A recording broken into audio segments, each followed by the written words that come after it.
Alright, good day everyone.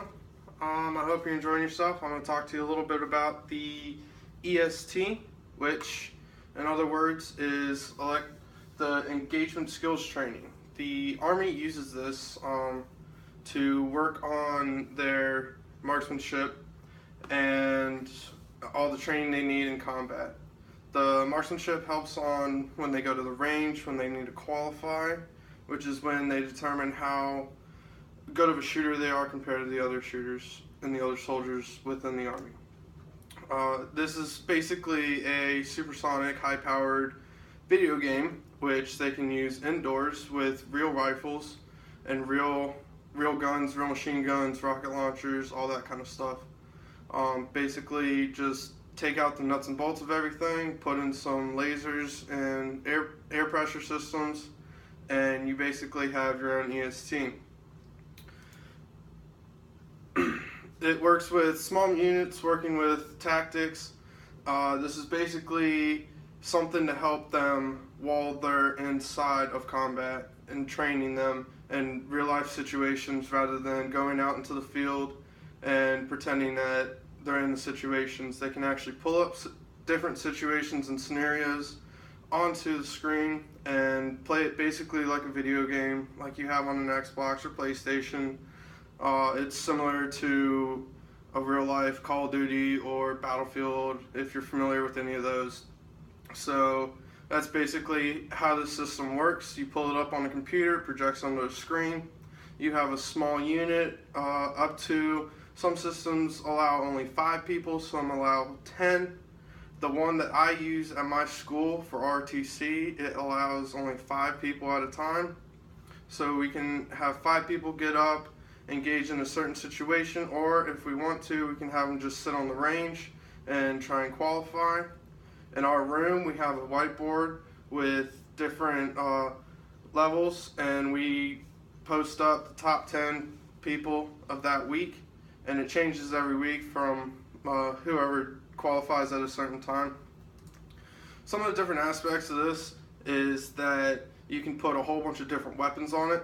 You can have anything from a pistol to a large machine gun to a shoulder-fired rocket launcher. There's a whole bunch of different stuff. You got the small arms, you have pistols, rifles, carbines, stuff like that.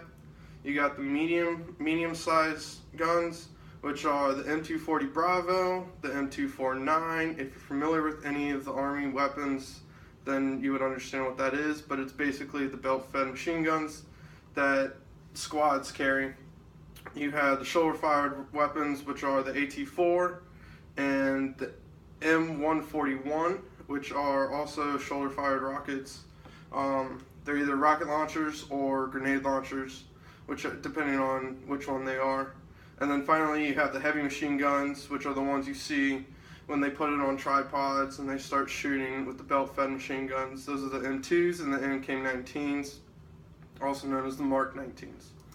Here, I hope you can see this well. I have a picture of a soldier shooting an M2, which is a larger belt-fed machine gun on a tripod.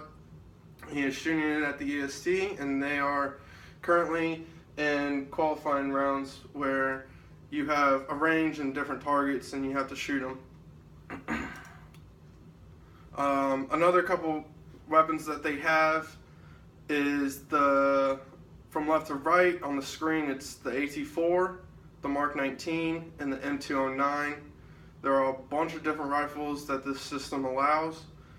Mostly, we typically use the pistol, which is the M9, the standard issued one for right now, and the M4 carbine, which is the standard issue rifle. At our school right now, we typically only have the M9, the pistol, and the M4, the carbine, the rifle. So we typically just train with those because that's more common. We don't right now at the time have the larger machine guns or the rocket launchers. I would hope that we would be able to get them, but also they are pretty expensive, but they are very good skill to have, and it is very rare to be able to shoot on one of these. It helps so much with your training, and you can learn so much from shooting with it. You can go to the range, you can go to a scenario, It just trains you so much better than sitting out there and pretending that you're in an environment or a scenario. This actually puts you into a scenario, you have to talk to it, you have to interact with it, and you can be with your own squad, and you can do what you need to do and get so much training out of it with actual rifles and actual guns that you can use while you're in this training. So I hope you enjoy my little presentation, and this is the EST. It's a very awesome training